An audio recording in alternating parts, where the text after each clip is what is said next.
राघव, जितना जल्दी हो सकता है हमें शादी कर लेनी चाहिए। क्या हुआ रेवती? तुम कुछ ज्यादा ही परेशान लग रही हो। और ये अचानक शादी की बात क्यों कर रही हो? एक तरफ ये कंपनी का स्कैम, इन्वेस्टर्स ने फोन कॉल कर करके मुझे परेशान कर दिया। मुझे मुझे अब एक अपना घर चाहिए और शांति चाहिए। मुझसे अब और इंतजार नहीं होता। मैं तंग आ चुकी हूँ। ओके ओके ओके, तुम पहले शांत हो जाओ। हाँ, देखो मैं प्रॉमिस करता हूँ हम लोग पक्का शादी करेंगे और बहुत जल्द शादी करेंगे। बस थोड़ा इंतजार और कर लो। एक बार मेरा काम सेट हो जाएगा ना, मैं सब ठीक कर दूंगा। मुझ पर भरोसा है? हाँ?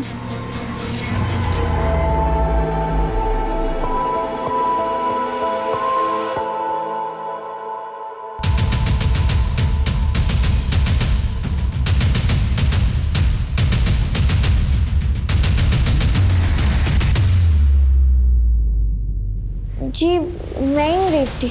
आपको हमारे साथ पुलिस स्टेशन चलना होगा इंक्वायरी के लिए। जी बिल्कुल, हाँ ठीक है, मैं पहुंच गई हूँ। तुम खा के मुझे मैसेज करो। नहीं बेटा, हमने एक बार मना कर दिया ना। I call you back in lunch. Ma'am, Revathi आई है। देखो, अगर तुम वाकई में जानती हो कि कंपनी का मालिक कहाँ है तो बता दो। ये बाहर जितने भी इन्वेस्टर्स बैठे हैं ना, सबके सब गुस्सा है, और जब तक उन्हें अपना पैसा नहीं मिलेगा वो तुम्हें इसी तरह तंग करते रहेंगे। मैम मैं सच कह रही हूँ, मैं नहीं जानती कि वो लोग कहाँ गए हैं। लेकिन हाँ, अगर मुझे कहीं से भी पता चलता है कहाँ है वो लोग, तो मैं आप लोगों को आके सबसे पहले बता दूंगी। लेकिन प्लीज आप लोग मुझे इस इन्वेस्टर से बचा लीजिए। ये लोग मुझे रोज फोन करके परेशान कर रहे हैं। ठीक है महेंद्र, ये बाहर काफी लोगों की भीड़ है, इसे पीछे वाले रास्ते से छोड़ दो। Yes ma'am, please. Thank you ma'am.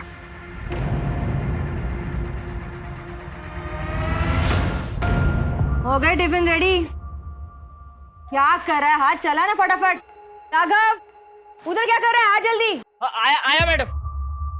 ये टिफिन भिजवा देना शर्मा जी के पास, और ये अरेरा कॉलोनी में। मैं आती हूँ। हाँ। क्या कर रहे हैं? फटाफट हाथ चला ना। ओ, गुप्ता जी का भी डिलीवरी देने का, जा जल्दी।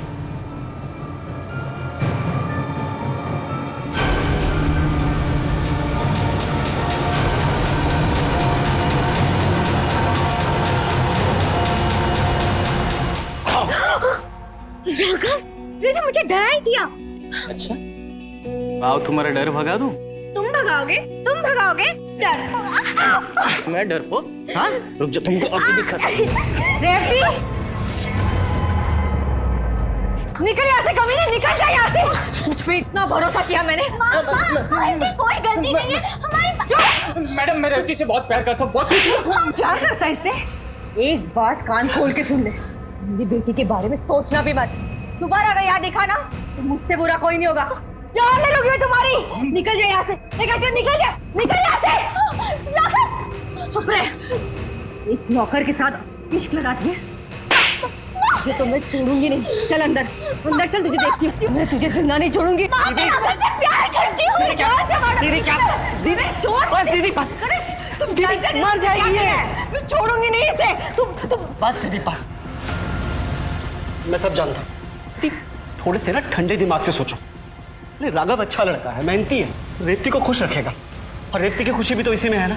अच्छे से जानती हूँ मैं राघव को और राघव जैसे लोगों को। देखो गणेश, तुम इस सब में ना पड़ो तो ही बेहतर होगा।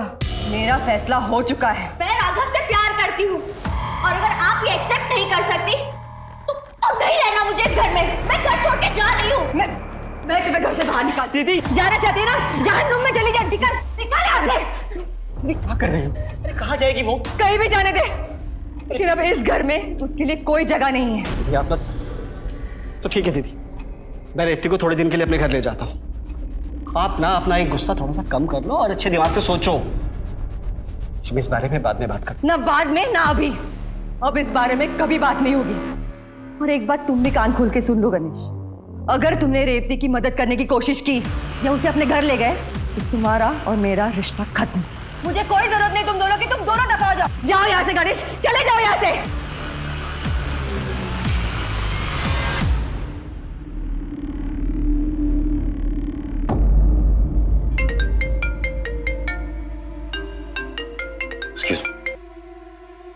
हाँ सुमन, मैं एक जरूरी मीटिंग में हूँ, खत्म होने के बाद निकल पाऊंगा। अरे पहुंचते पहुंचते सुबह हो जाएगी।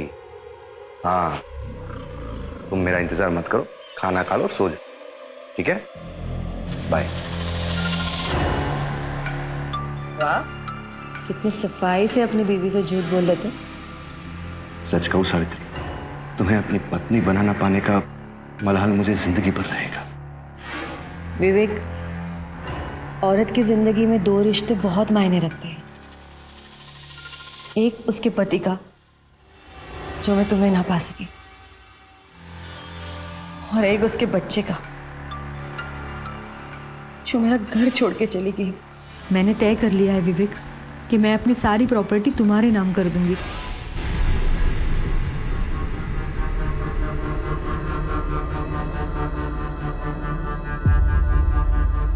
तो सावित्री जी, क्या आपने फैसला कर ही लिया है कि आप अपनी सारी प्रॉपर्टी विवेक जोशी के नाम करना चाहती हैं? जी हाँ। वाह माँ वाह, मुझे लगता है कि आप मेरा ही बाहर जाने का इंतजार कर रही थी। पूरी प्रॉपर्टी अपने बॉयफ्रेंड के नाम कर रहे हो। रेवती, अपनी जुबा को काबू में रख। चलो, एक अच्छी बात हो गई, इतने साल छुप छुप कर मिले तो इसका कुछ तो फायदा हुआ आपको Vivek uncle. Good for you, congratulations. दीदी अभी सही नहीं कर रही। चुप रहो। तुम दोनों अभी के अभी यहाँ से निकल जाओ, निकल जाओ यहाँ से।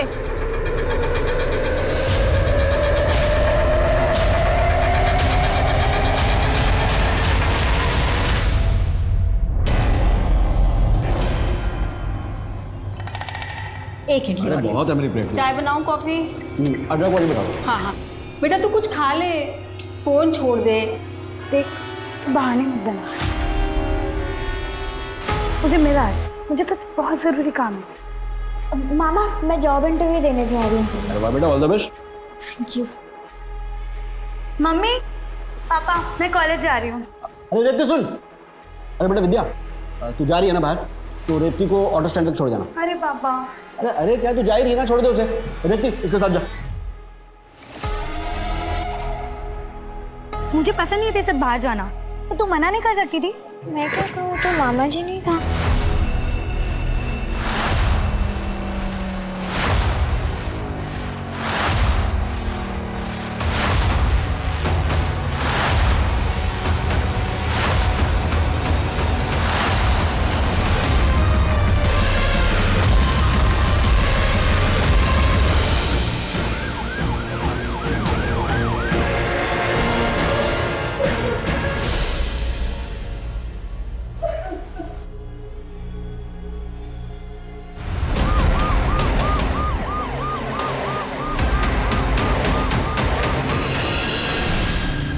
आप लोग मुझे इन इन्वेस्टर से बचा लीजिए, ये लोग मुझे रोज फोन करके परेशान करते। ये आपकी भांजी रेवती आपके घर में रहती है या फिर किसी काम से आई थी आपके घर? मैडम वो बस। गणेश मामा, क्या हुआ रेवती को? वो ठीक तो है ना? मामा कुछ तो बोलो, क्या हुआ रेवती को?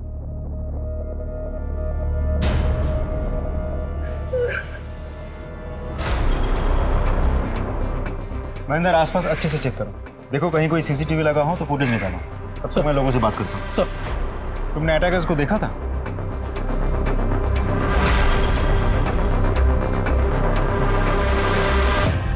राघव, शुरू से बताओ, रेवती को कहाँ और कैसे मिले थे?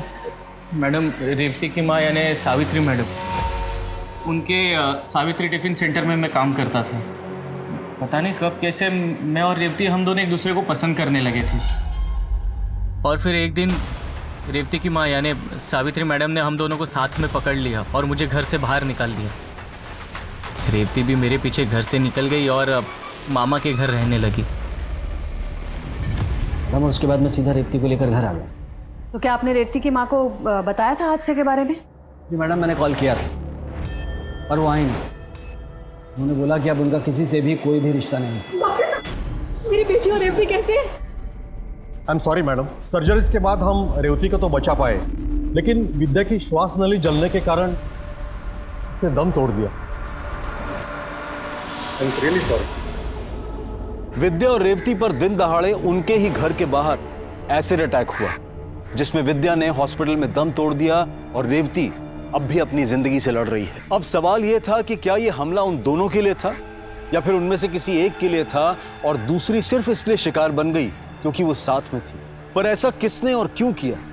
क्या वो इनमें से किसी का कोई सरफिरा आशिक था जिसने प्यार में ठुकराए जाने पर ऐसा कदम उठाया था, या फिर यह कोई अंदरूनी मामला था जिसका बदला लेने के लिए यह अपराध किया गया था? सवाल कई थे और जवाब जानने के लिए पुलिस रेवती की मां से मिली। आपकी बेटी के साथ इतना बड़ा हादसा हुआ, आप उससे मिलने तक नहीं गई? मैडम, मेरी बच्ची 5 साल की थी जब मेरे पति गुजर गए। दिन रात एक करके मेहनत की, जी जान एक लगा के उसे बड़ा किया, सब कुछ सिर्फ उसकी खुशियों के लिए। लेकिन मेरी इतनी मेहनत, मेरा प्यार, मेरा इतना बलिदान, सबके बावजूद उसने उस मामूली इंसान के लिए मुझे छोड़ दिया। ये घर छोड़ के चली गई मैडम, तभी मुझे लगा कि मेरी सारी तपस्या बेकार है। आपको गुस्सा तो बहुत आया होगा? बहुत गुस्सा आया मैडम, बहुत गुस्सा आया था मुझे। इतना गुस्सा आया कि मैंने तय कर लिया इसका मुंह तक नहीं देखूंगी, अपने जायदाद में से उसे कुछ नहीं दूंगी। लेकिन मैडम, मेरे बच्चे के साथ ऐसा कुछ होगा ये तो मैंने सपने में भी नहीं सोचा था मैडम। एक्सक्यूज मी, आप कहाँ जा रही है? आपके बेटी से मिलने? नहीं, मेरे ऑर्डर्स का टाइम हो गया है। मैंने कसम खाई है कि मैं मेरी बेटी का मुंह नहीं देखूंगी, मैं उसे झुठला नहीं सकती। ठीक है, हम भी चलते हैं, लेकिन जरूरत पड़ी तो दोबारा मुलाकात होगी।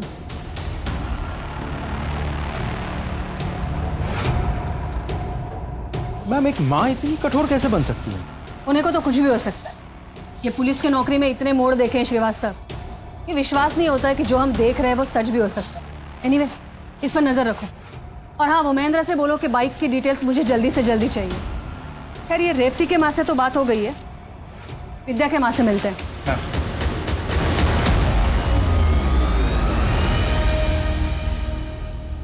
सवाल ही पैदा नहीं होता मैडम, मेरी बेटी का कभी किसी से कोई झगड़ा हुआ ही नहीं। वो तो सबकी दुलारी थी, पर वो मनुष्य रेवती आए दिन किसी ना किसी से झगड़ती थी मैडम। पर किस वजह से? नहीं, वही वजह, वो इन्वेस्टमेंट कंपनी का फ्रॉड जहाँ वो जॉब करती थी। उसने जिस चीज़ के पैसे लगाए थे ना मैडम, सारे डूब गए। मैंने अपनी आंखों से देखा, हमारे घर पर लोग आकर उसे धमकियां देते। सोमनाथ जी, देखिए, आप भी जानते हैं मैं उस कंपनी में मैं कुछ नहीं सुनना चाहता, मुझे मेरे पैसे वापस चाहिए बस। तूने दिए थे ना, अभी तू ही वापस करेगी। अगर मुझे मेरे पैसे वापस नहीं मिले ना, देख लेना तू, मेरे जैसा बुरा कोई नहीं होगा। अच्छा, क्या करेगा? क्या करेगा तू? देखो क्या करेगा, क्या करेगा? देखो, मैं आपसे बात नहीं कर रहा, मैं उनसे बात कर रहा हूँ, बीच में मत बोलिए। से बात नहीं कर रहा, लेकिन मेरे घर के दरवाजे पर खड़े होकर गुंडागर्दी कर रहा। हाँ? देखो, मुझे मेरे पैसे वापस चाहिए। अगर मुझे मेरे पैसे वापस नहीं मिले ना, तो मैं ये तेरा मासूम चेहरा बिगाड़ दूंगा। किसके? मैडम, मुझे तो लगता है उन्हीं में से किसी ने ये किया होगा। वो मनुष्य रेवती, सत्यानाश हो उसका, उसकी वजह से मेरी बेटी। Excuse, hello. जय हिंद मैडम। मैडम, लड़कियों पर एसिड फेंकने में जिस बाइक का इस्तेमाल हुआ था उसका रजिस्ट्रेशन नंबर जाली है। मुझे लगा ही था। मैडम, नंबर किसका है? श्यामा हिल्स में रहने वाले किसी शंकर पाटिल के नाम पर रजिस्टर्ड है। एक बात और मैडम, मुझे पता नहीं क्यों ऐसा लग रहा है कि उनका इस केस से कोई कनेक्शन नहीं है। जाहिर है, नंबर जाली है तो कनेक्शन हो नहीं सकता। एक काम करो, सारे खबरियों को एक्टिवेट करो और जितने भी नंबर प्लेट बनाने वाले हैं शहर में, सबकी लिस्ट बनाओ। ठीक है मैम। श्रीवास्तव, एक काम करो, ये विद्या और रेवती, इनके सारे दोस्तों की लिस्ट निकालो, सबसे पूछताछ करो, शायद कोई लीड मिल जाए।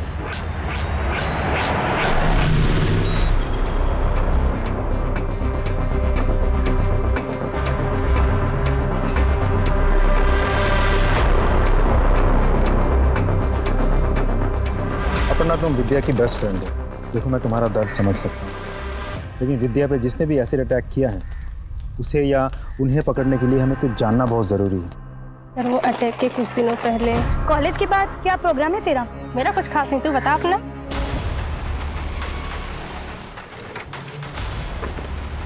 मनोज, ये क्या तरीका है तुम्हारा? तरीका? तू मुझे तरीका मत सिखाओ विद्या। ये बताओ, तू मेरा फोन क्यों नहीं उठा रही? इस तरह से इग्नोर क्यों कर रही हो मुझे? अब तुम्हारा मेरा कोई रिश्ता नहीं है। मजाक बना रखा है क्या? पिछले 3 महीने में नई नई गिफ्ट देते वक्त, पिक्चरें देखते वक्त बड़े नजदीक रिश्ते निभा रही थी मेरे साथ, अब कोई और मिल गया तो मुझे डंप कर दोगी? अभी तक तो सिर्फ डम किया है, ज्यादा बकवास किया ना तो पूरी पब्लिक को बुला के पिटवाऊंगी तुझे। जा, जिसको बुलाना बोला। समझती क्या तू अपना पे? मेरा हाथ छोड़ो। किसी को बुला के लेके आएगी क्या? मेरा आंसर। मुझे छेड़ रहा है। क्या? अरे मैंने कुछ नहीं किया। तुम जानती हो उस लड़के को?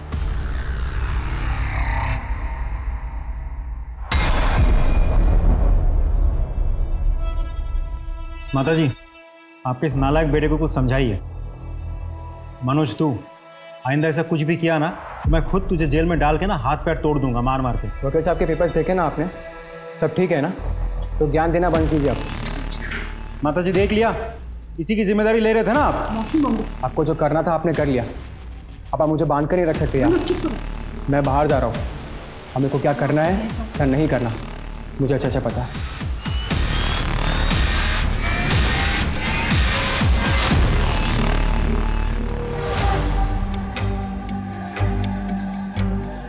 अब तुम्हारा मेरा कोई रिश्ता नहीं है। देखना है क्या कर सकती हूँ?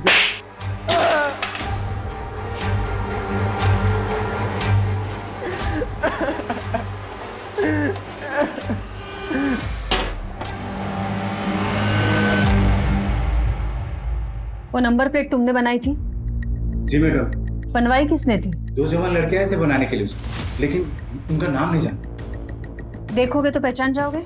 कोशिश करूंगा मैडम। ठीक है।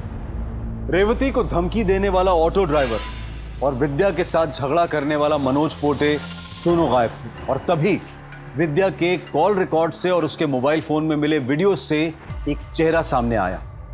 वो था नकुल मोहिते। नकुल, विद्या को कैसे जानते हो? जी मैं एक ऑनलाइन डेटिंग ऐप के थ्रू से जानता था और कभी कभी हमारे से चैट होती थी। ये सिर्फ चैट होती थी या फिर और कुछ? हमारे बीच चैट होते थे, हमारे बीच एक स्पेशल फीलिंग डेवलप हो गई थी। महेंद्र, जरा इसकी स्पेशल फीलिंग दिखाओ इसे। इस तरीके की फीलिंग तुम्हें आती थी कि विद्या को ये ऐसी तस्वीर भेज सको? मैडम ये फोटोज? तू बोल आगे। जी हाँ, मैं और विद्या अक्सर late night intimate video chat करते थे, पर आजकल तो ये नॉर्मल है। तो मान लेते ये सब नॉर्मल है, पर ऐसा कुछ है जो नॉर्मल नहीं था तेरे और विद्या के बीच? नहीं मैडम, ऐसा तो कुछ नहीं था।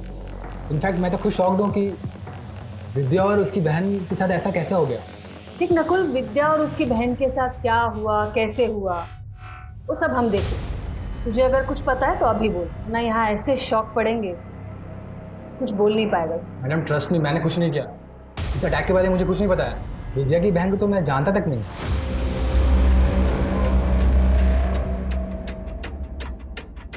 जब किसी इंसान का मेहनत से कमाया हुआ पैसा डूबता है तो एक्चुअली उस इंसान के लिए खतरा बन जाता है, जिसकी वजह से उसका पैसा डूबा है। मतलब तुम्हें लगता है कि इस अटैक के पीछे सोमनाथ का हाथ? हाँ सर, क्योंकि उसने रेवती का चेहरा बिगाड़ने की धमकी भी दी थी। लेकिन मुझे लगता है कि प्यार में ठुकराया इंसान ज्यादा खतरनाक होता है। यहाँ एक सबसे इंपॉर्टेंट बात है तेजाब। तेजाब से चेहरा जलाने की कोशिश की गई थी madam. Ma'am, crime of passion नहीं तो और क्या हो सकता है? विद्या ने मनोज के प्यार को ठुकराया, उसे लोगों से पिटवाया, जलील किया। इसका एक आफ्टर इफेक्ट तो होना ही था। इसका मतलब है महेंद्र का शक है सोमनाथ पर और तुम्हारा मनोज दुबे पर। लेकिन ये तो तभी साबित होगा जब ये दोनों हमारे हाथ लगेंगे। श्रीवास्तव, एक काम करो, इन दोनों की तस्वीरें अखबार में छपवाओ, सारे खबरियों को काम पर लगाओ। इसकी एक एक डिटेल मुझे चाहिए और जो भी इनकी इंफॉर्मेशन देता है उसे इनाम की घोषणा कर दो। ये दोनों मुझे हर हाल में चाहिए।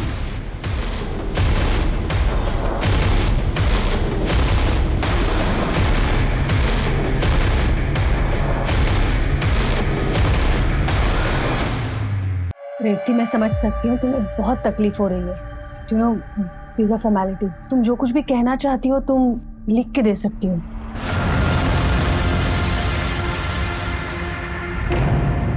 हुआ क्या है, कुछ तो बताइए। और ये क्या ढूंढ रहे हैं आप यहाँ? सर, आप इस तरह हमारे बेटे के कमरे की तलाशी नहीं ले सकते। आपको यहाँ कुछ नहीं मिलेगा।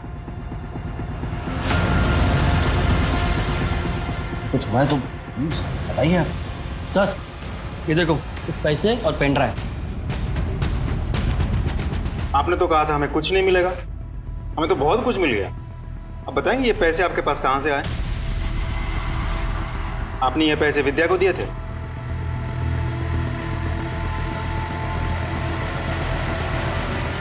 मैम, विद्या के कमरे से ये पेन ड्राइव और पूरे 1 लाख रुपए मिले हैं और जिस लड़के को ब्लैकमेल करके वो पैसे वसूल कर रही थी वो ये है। इसका नाम है नकुल सिंह, बड़े बाप की औलाद है। पूछताछ की है मैंने, इन दिनों शहर से गायब है, फोन भी स्विच ऑफ आ रहा है।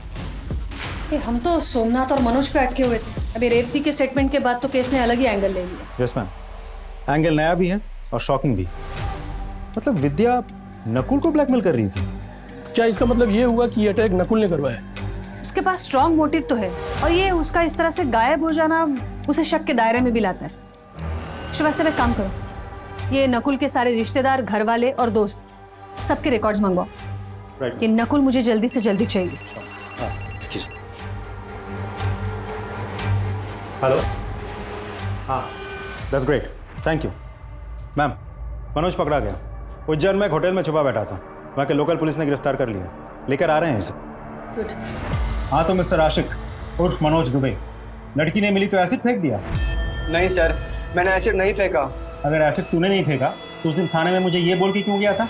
अरे सर अपना काम करिए, मुझे मत बोलिए क्या करना है क्या नहीं करना है, मैं तो कर ही लूंगा जो करना है मुझे। सॉरी सर, उस दिन मैं बहुत गुस्से में था, मुंह से निकल गया। मैं सच कह रहा हूँ साहब, मैंने कुछ भी नहीं किया। कुछ बोला? मैम मैं सच कह रहा हूँ, मैंने कुछ भी नहीं किया मैम, प्लीज। जब कुछ किया नहीं तो भागा क्यों था? पुलिस के डर से अच्छे अच्छे भाग जाते हैं मैम। तेरा असली चेहरा सामने आ चुका है। अब सच्चाई तू खुद उगलेगा या फिर यहाँ हम लोग उगलवाएं? इतना फोड़ूंगी ना तुझे, किसी काम का नहीं रहेगा तू, सोच ले। मैम आप मुझे फोड़ दो, लेकिन क्या आपको ऐसे करने से सही अटैकर मिल जाएगा? नहीं मैम।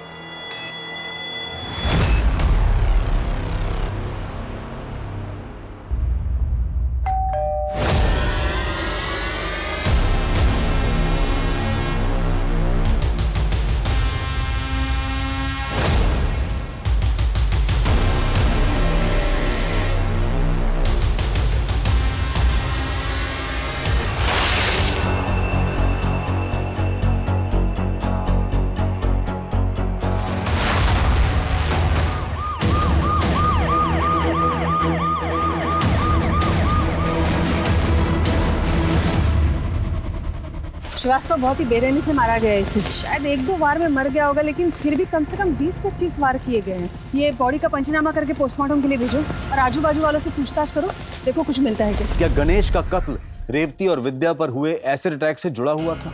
एक तरफ विद्या का केस पुलिस को परेशान किए हुए था कि कैसे विद्या ने एक डेटिंग ऐप के जरिए नकुल मोहिते से दोस्ती बढ़ाई और फिर इंटीमेट चैट्स और न्यूड क्लिप के बहाने उसे ब्लैकमेल किया। विद्या पर हमला करने का नकुल के पास स्ट्रॉन्ग मोटिव था और उसका लापता होना पुलिस के शक को और भी गहरा कर रहा था। मनोज पोटे भी अपना गुनाह कबूल करने के लिए तैयार नहीं था और हमले के वक्त उसका मोबाइल लोकेशन भी उसके घर का ही था। ये केस सुलझने की बजाय और उलझता जा रहा था। क्या एक ही परिवार में 2 हाथ से किसी पुरानी दुश्मनी का बदला हो सकते हैं, या फिर इसके पीछे कोई और ही राज था? मैम, एक ही फैमिली में एक के बाद एक 2-2 हत्याएं, और दोनों ही हत्याएं बहुत ही क्रूरता से की गई है। ऐसा लगता है जैसे कोई पुरानी दुश्मनी निकाल रहा है। मैडम, गणेश के मर्डर के बाद तो मुझे ऐसा लग रहा है कि वो एसिड अटैक भी विद्या के लिए था, रेवती के लिए नहीं था। हो सकता है, पर किसी भी नतीजे तक पहुंचने के लिए शायद और लेकिन नहीं, यकीन की जरूरत होती है महेंद्र।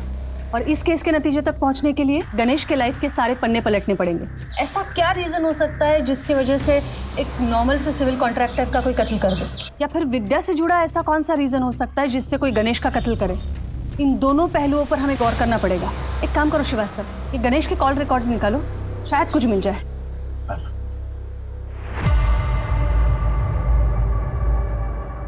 सुधा जी, मैं समझ सकती हूँ आप एक गहरे सदमे में हैं, लेकिन फिर भी कातिल को पकड़ने के लिए ये पूछताछ करना बहुत ज़रूरी है। जी, आपको किसी पर शक है? शक? मैडम, शक तो मुझे अपनी किस्मत पर हो रहा है, जो 15 दिनों में ऐसे पलटी कि पहले अचानक मेरी बेटी और फिर मेरे पति। मुझे तो कुछ समझ ही नहीं आ रहा मैडम, ये क्यों हो रहा है, ऐसे हो क्या?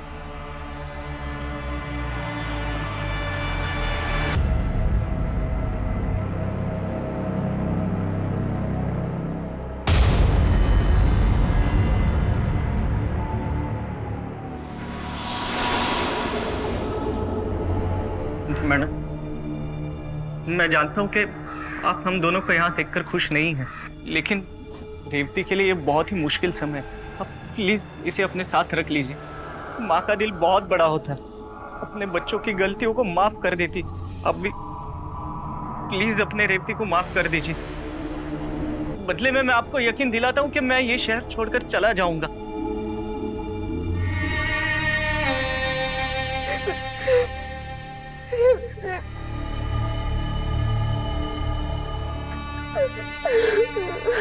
राघव, शादी करोगे मेरे रेवती से?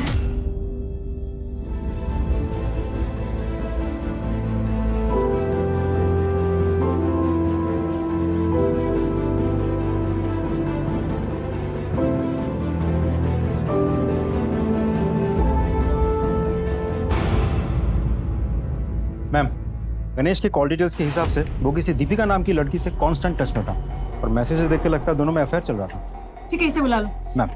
मैम वो मुझे अपनी सहेली की शादी में मिला था और फिर हमें पहली नजर में एक दूसरे से प्यार हो गया। उसके बाद हम एक दूसरे से मिलने लगे।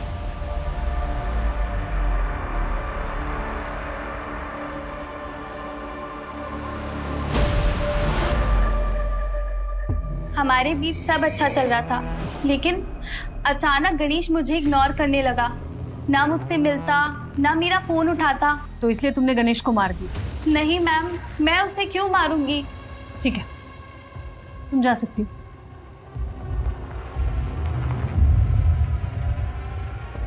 मैम, गणेश की ऑटोप्सी रिपोर्ट आ गई है, लेकिन इस रिपोर्ट से एक शॉकिंग बात सामने आई है। कौन सी? मैम, गणेश के खाने में जहर भी मिलाया गया था। इसका मतलब है वो जब घर से खाना खा के निकला था तभी उसे जहर दिया गया था। वास्तव में गणेश के बारे में हमें और इन्फॉर्मेशन चाहिए, और ये इन्फॉर्मेशन हमें दे सकती है रेवती। तुम ये दीपिका पे नजर रखो, उसके सारे कॉल रिकॉर्ड्स निकालो। रेवती से मैं बात करती हूँ। मैडम वो मुझे धोखा दे रहा था, मेरे होते हुए भी उसने ख्याल रखी हुई थी। मैं पत्नी हूँ मैडम, मुझे सब पता था, लेकिन मैं नहीं चाहती थी कि मेरी बेटी को इस बारे में पता चले। और जब मेरी बेटी ही नहीं रही तो मैंने सोचा कि इस धोखेबाज आदमी को मैं सबक जरूर सिखाऊंगी। उसका लीवर पहले से ही कमजोर था। मैंने उसके खाने में चूहे मारने की दवाई मिला दी ताकि वो मर जाए, पर उस जहर ने भी उस पर कोई असर नहीं किया और वो बच गया। उस पे हुए हमले में मेरा कोई हाथ नहीं मेरा।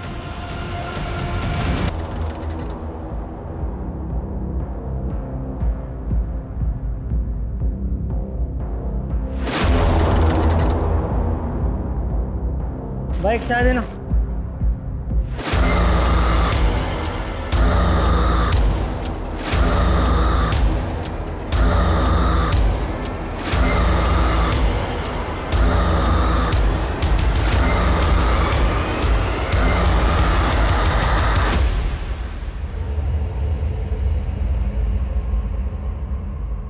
Hello madam. क्या रे सोमनाथ, सुना है तुझे चेहरा बिगाड़ने का बहुत शौक है। हमें भी ना तुझ जैसे लोगों का हुलिया बिगाड़ने का बहुत शौक। क्या कहते हो महेंद्र, एक एक हाथ हो जाए? मुझे भी ऐसा ही लग रहा है सर। वैसे भी किसी का हुलिया बिगाड़ी में बहुत टाइम हुआ है। बोले तो शुरू करो। सब मुझ पर रहम का साहब, मैंने कुछ नहीं किया साहब। तुमने नहीं किया तो किसने किया फिर? मैडम मैं निर्दोष हूँ। देख, तू दोषी है निर्दोष है वो हम देख लेंगे। बोल, भागा क्यों तबाह से? मैडम मैंने उसको धमकी दी थी मैडम, मुझे लगा आप मुझ पर शक करोगे इसलिए मैं अपने गाँव भाग गया। मैडम मैं सच बोल रहा हूँ, अपने धंधे की कसम खा के बोल रहा हूँ कि मैंने उसको धमकी दी थी, लेकिन उसके एसिड अटैक से मेरा कोई लेन देन नहीं है।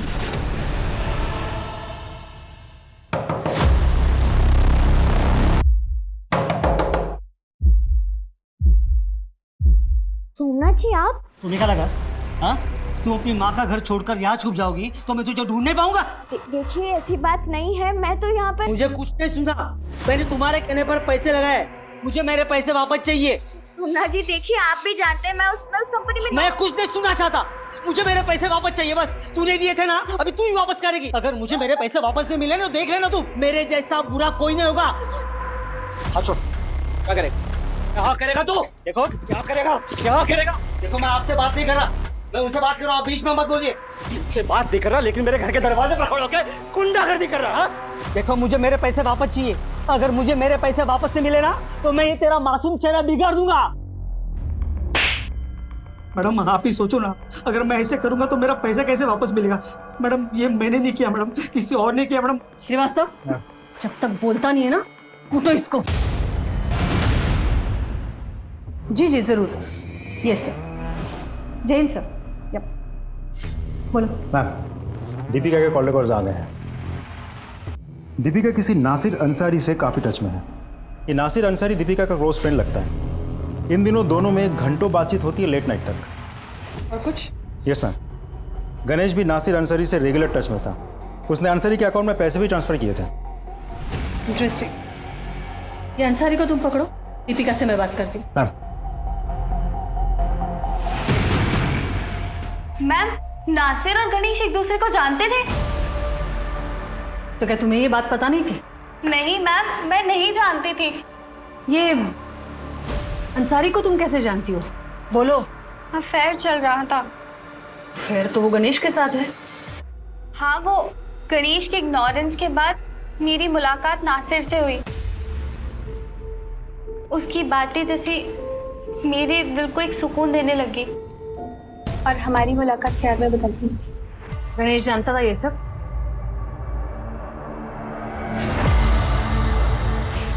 साहब बताता साहब, गणेश ने मुझे दीपिका के पीछे भेजा था साहब। साहब दीपिका बहुत बड़ी अटेंशन सीकर है साहब, और गणेश का मन भी दीपिका से ऊब गया था साहब। साहब उसने मुझे पैसे दिए और कहा कि दीपिका को पटा लो। साहब हमारा प्लान था कि वो हम दोनों को रंगे हाथों पकड़ेगा और फिर वो दीपिका से छुटकारा पालेगा साहब। और उसके बाद साहब गणेश को मार। नहीं साहब, नहीं मैंने किसी को नहीं मारा साहब। साहब वो तो मुझे पैसे ही देता था साहब। मैंने किसी को नहीं मारा साहब, मैंने किसी को नहीं मारा साहब। नासिर और दीपिका के इंटेरोगेशन के बाद ये केस एक डेड एंड पर आकर रुक गया था। वहीं दूसरी तरफ नकुल, जो कि फरार था, उसके पास विद्या पर हमला करवाने का पूरा मोटिव था, लेकिन उसे गणेश के कत्ल से जोड़ने का कोई भी सुराग पुलिस के पास नहीं था। ऐसे में पुरानी चीजें खरीदने और बेचने वाले एक मोबाइल ऐप में दिए गए इश्तिहार ने इस केस की गुत्थी सुलझाने की दिशा में उम्मीद जगाई।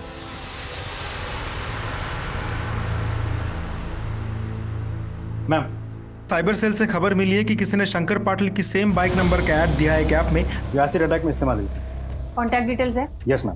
कॉल लगा। हेलो, हाँ भाई, तूने जो बाइक का ऐड दिया था ना ऐप में, उसी सिलसिले में फ़ोन किया था। अच्छा सुन, मुझे मनीष नगर सिग्नल के बगल में मिली। Okay done ma'am.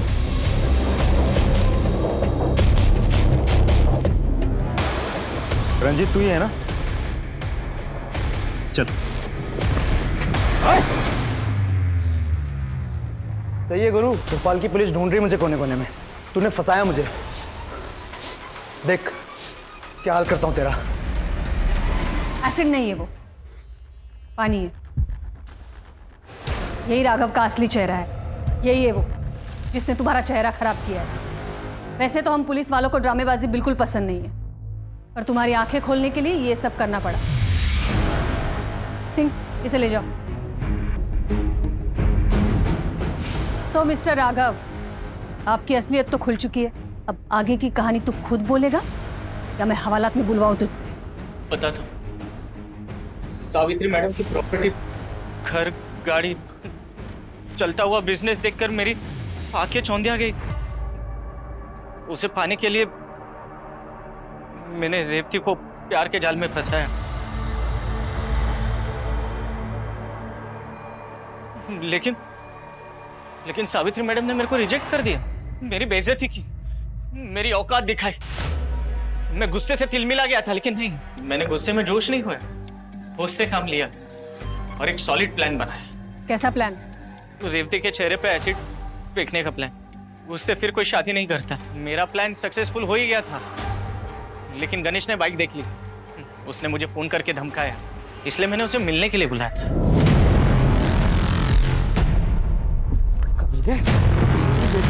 चल पुलिस के पास। अब तू क्या मेरे को पुलिस के पास लेके बचेगा तब पुलिस के पास।